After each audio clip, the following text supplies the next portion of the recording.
ইন্না নাহনু নাযালনা যিকরা ওয়া ইন্না লাহু লাহাফিজুন। আল্লাহ বলেন আমি কোরআন নাযিল করেছি, আমি আল্লাহ এই কোরআন হেফাজত করব। আল্লাহু আকবার বলেন। আল্লাহ কেমনে হেফাজত করেছেন দেখেন।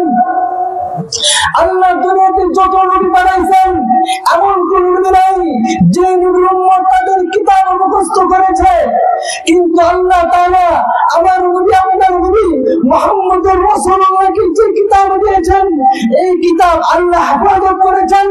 আল্লাহ কিভাবে হেফাজত করেছেন? আল্লাহ এই আখির নবীর উম্মতের কোমলমতি সন্তানের দিলের মধ্যে আল্লাহ 30 পারা কোরআন হিফজ করার শক্তি দান করে দিয়েছেন। এই মানুষের দিলের মধ্যে যে কোরআন আছে সে কোরআন আগুন দিয়ে পুরানো সম্ভব না, বাজারের কোরআন আগুন দিয়ে পুরানো সম্ভব, সাবাকারা বন্ধ করে দেওয়া সম্ভব। তাম পৃথিবীর মুসলমানের দিনের মধ্যে যে কোরআন আছে সে কোরআন নাস্তিক বেঈমানরা কোনদিন বিশ্বাস করতে পারবে না। কথা বলেন কিনা? তো আল্লাহ তাআলা এটা সহজ করে দিয়েছেন, অন্য কোন নবীর উম্মতের মধ্যে ছিল না, শুধু একজনের মধ্যে পাওয়া যায় ঈসা বিন নূহ। উনি তাওরাত মুখস্থ করেছিলেন, আবার ওনার ক্ষেত্রে অনেকেই বলেছেন উনি নবী। এছাড়া আর কারণ নাই।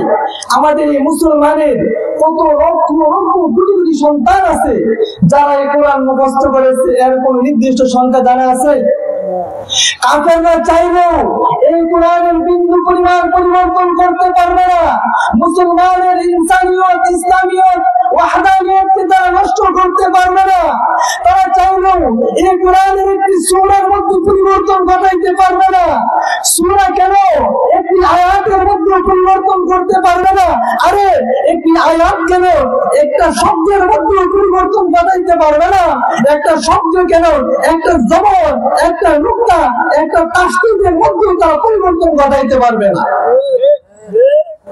যদি তারা সূরার মধ্যে পরিবর্তন ঘটাই, জবর জেরে পরিবর্তন ঘটাই, শব্দের পরিবর্তন ঘটাই, নুক্তার পরিবর্তন ঘটাই, তাহলে আমার আপনার সন্তান যাদের দিনের মধ্যে আল্লাহ পবিত্র কোরআন দিয়ে দিয়েছেন, যাদের দিনের মধ্যে 30 পারা কোরআনের হাফেজ দেওয়া হয়েছে, তারা সঙ্গে সঙ্গে সেই কোরআনকে পরিবর্তন করে সঠিক আল্লাহর দেওয়া কোরআন সঙ্গে সঙ্গে তারা হাতের মাধ্যমে কলমের মাধ্যমে লিখতে তারা সক্ষম হয়ে দাঁড়িয়ে যাবে। তো মুহতারাম মুআজ্জাজ, আল্লাহ তাআলা এইভাবে কিয়ামত পর্যন্ত যে কোরআনকে হেফাজত করবে এই জিম্মাদারি কে নিয়েছেন? আল্লাহ নিয়েছেন। আর আল্লাহ এটা সহজ করে দিয়েছেন। অনেক আগের একটি ঘটনা, একবার এক খ্রিস্টান সে কি করলো, সে তাদের ধর্মগ্রন্থ বাইবেলের মধ্যে এমন এক মেডিসিন মিশ্রিত করলো, যে মেডিসিন মিশ্রিত করার পরেও ওই কিতাবটা আগুনের মধ্যে দিলে আগুন পুড়াইতে পারবে না। আগুন কি করতে পারবে না? পুড়াইতে পারবে না। এইবার সে কি করলো, একজন সাধারণ মুসলমান তার কাছে গিয়ে বলতেছে, তুমি কি ইসলাম বিশ্বাস করো? সে বলে, হ্যাঁ আমি তো ইসলাম বিশ্বাস করি। তুমি কি কোরআন বিশ্বাস করো? হ্যাঁ আমি তো কোরআন বিশ্বাস করি। এবার ওই খ্রিস্টানে বলতেছে, তুমি যে কোরআন বিশ্বাস করো তুমি কি জানো এটা সত্য না মিথ্যা? সে বলে, হ্যাঁ আমি জানি এটা তো সত্য। তুমি কি কোনোদিন প্রমাণ পাইছো? এইবার সে তো আশ্চর্য হয়ে গেছে, কোন জবাব দিতে পারে না। এখন ওই খ্রিস্টান বলতেছে, আমরা একটা পরীক্ষা করি, তোমাদের কিতাব এটা সত্য না আমাদের কিতাব সত্য? কিভাবে? দুটা, তোমাদের কিতাব কোরআন আগুনের মধ্যে দিবা, আমাদের কিতাব বাইবেল এটাও আমি আগুনের মধ্যে দিব। যদি আমারটা পড়ে যায় তাহলে আমারটা মিথ্যা, তোমারটা পড়ে গেলে তোমারটা মিথ্যা। আর যার এটা পড়বে না তারটাই কি? আরো জোরে বলেন, তারটা কি? সত্য। এখন মুসলমান তারা দিলে তো কোরআনের ভয় আছে না নাই? আল্লাহর ভয় আছে না নাই? আরো জোরে বলেন, আছে না নাই? এইবার মুসলমান বলে, কোরআন আগুনের মধ্যে দিব, এত বড় সাহস তো আমার নাই। চলেন মসজিদের ইমাম সাহেবের কাছে যাই। মসজিদের ইমাম সাহেবের কাছে গেছে, যাওয়ার পর ইমাম সাহেব বলতেছে, ঠিক আছে আমারও তো বড় বড় হুজুর আছে, কথা বলেন আছে নাই? আমরা যারা আলোচনা করতেছি, কিছুক্ষণ আগে যিনি আলোচনা করেছেন আল্লামা আব্দুল হক সাহেব দাওয়াত বারাকাতুহু, আল্লাহ ওনার হায়াতের মধ্যে বরকত দান করেন, সবাই বলেন আমিন। তো ওনাদের মতো বড় বড় আলেম আছেন না নাই? তো ওই মসজিদের ইমাম সাহেব বলতেছেন আমাদেরও অনেক বড় বড় উলামায়ে কেরাম আছে, চলো আমরা একটা দিন তারিখ নির্ধারণ করে ওই দিন সবার সম্মুখে এই পরীক্ষা হবে। একটা দিন তারিখ নির্ধারণ করা হয়েছে, তাদের পক্ষে হাজার হাজার লোক জমায়েত হয়েছে, মুসলমানদের পক্ষে হাজার হাজার লোক একত্রিত হয়েছে। হওয়ার পর খ্রিস্টান, তার তো পুরা বিশ্বাস, এমন মেডিসিন লাগাই দিলাম আগুন কেন আগুনের বাবা এলো পুরাইতে পারবে না।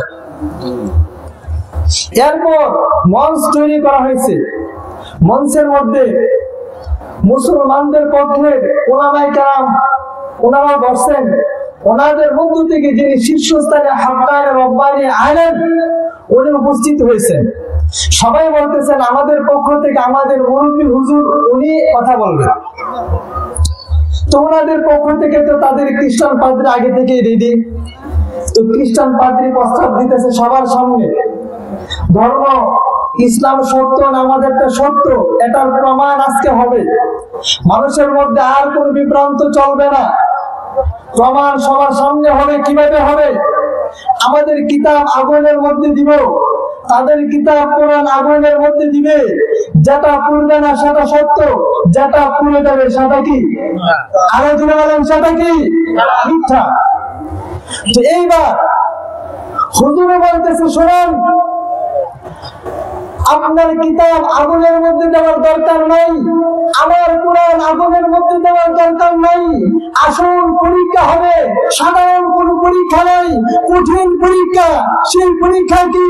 আসুন আমি আগুনের মধ্যে জাপ দিব, আপনি আগুনের মধ্যে জাপ দিবেন, যদি আপনি হক হন আপনি পড়বেন না, আর আমি যদি হক হই তাহলে আমি পড়বো না, আপনি বাতিল হলে আপনি পড়ে যাবেন। আসুন কিতাবের কোনো প্রয়োজন নাই, কাগজ কেন আমরা আগুনের মধ্যে দিব, আমি আর আপনি আগুনের মধ্যে চাপ দিই। এইবার তার কলিজার মধ্যে কম্পন সৃষ্টি হয়ে গেছে। কেন? সে তো মেডিসিন দিয়েছে বইয়ের মধ্যে, নিজের শরীরে চাল দেয় না, নিজের শরীরে কি দিছে? এখন সে তো জানে আমি যদি নামি আমি পুরো সারকার হয়ে যাব। এইবার সে পালানোর রাস্তা খুঁজলো, পালানো সম্ভব? পালানো সম্ভব নেই। এইবার তার জীবন নিয়ে টানাটানি শুরু হয়ে গেল।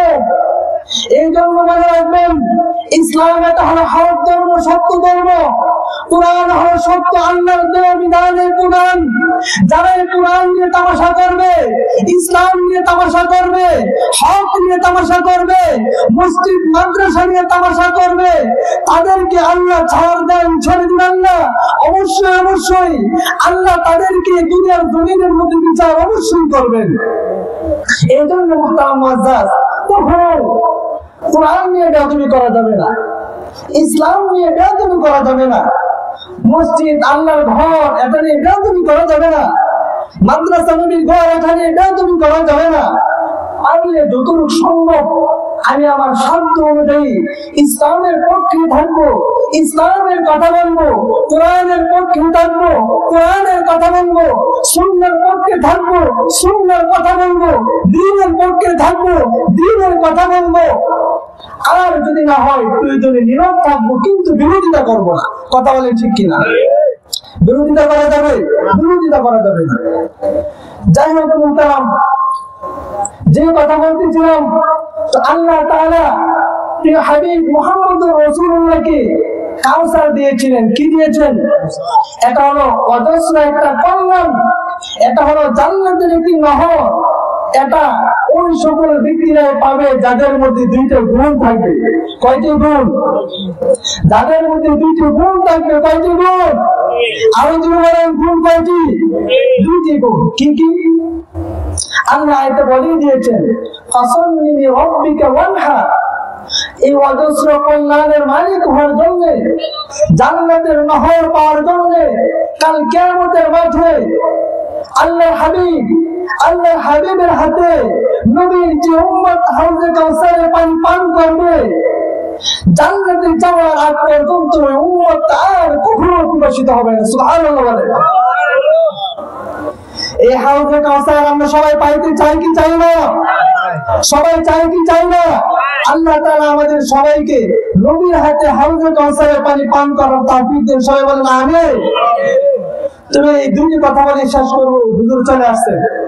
কি দুইটি বিষয়? এক নম্বর হলো নামাজ পড়া, আরেক হলো কুরবানি করা। যত ইবাদত আছে, ইবাদত হলো দুই প্রকার। ইবাদত কয় প্রকার? আরেকজন বলেন ইবাদত কয় প্রকার? একটা হলো ইবাদতে বদনি, আরেকটা হলো ইবাদতে মালি। ইবাদতে বদনি অর্থাৎ শারীরিক ইবাদত, ইবাদতে মালি এটা হলো আর্থিক ইবাদত, মালের ইবাদত। তো নামাজ আদায় এটা ইবাদতে বদনির মধ্যে সবথেকে শ্রেষ্ঠ একটা ইবাদত নামাজ পড়া। আর ইবাদতে মালি কুরবানি করা এটা ইবাদতে মালির মধ্যে থেকে শ্রেষ্ঠ একটি ইবাদত। আল্লাহর দেওয়া জান, আল্লাহর দেওয়া মাল আল্লাহর রাস্তায় সবাই খরচ করব ইনশাআল্লাহ। 5 ওয়াক্ত নামাজ জামাতের সাথে আদায় করব ইনশাআল্লাহ। আল্লাহ আমাদেরকে যে সম্পদ দিয়েছেন, আসলে এই সম্পদের মালিক আমি আপনি নাই, সম্পদের মালিক কে? আল্লাহ আমাদেরকে সম্পদ দিয়েছেন, আমরা ব্যয় করব কার রাস্তায়? আল্লাহর রাস্তায়। একটি হাদিস বলে শেষ করে দিব। আল্লাহ রাসূল বলেছেন, মানুষ আমরা বলি না যে আমার সম্পদ আমার সম্পদ, আমরা এই কথা বলি কি বলি না? আল্লাহ রাসূল বলেছেন আমার হলো 3টি জিনিস, মুখস্থ করবেন। আমার কয়টি জিনিস? আমার হলো 3টি জিনিস। 1 নাম্বার, আমি যা খেয়েছি সেটা হলো আমার। 2 নাম্বার, আমি যা পরিধান করে ছিন্ন করে দিয়েছি সেটা হলো আমার। 3 নাম্বার, আমি যা দান করে সদকা করে আখিরাতের লাভের জন্য পাঠিয়ে দিয়েছি সেটা হলো আমার। এছাড়া যা আছে সব আমার আপনার চোখ বন্ধ হওয়ার সাথে সাথে অন্যের মালিক হয়ে যাবে, অপরের হাতে চলে যাবে। কথা বলেন ঠিক কিনা?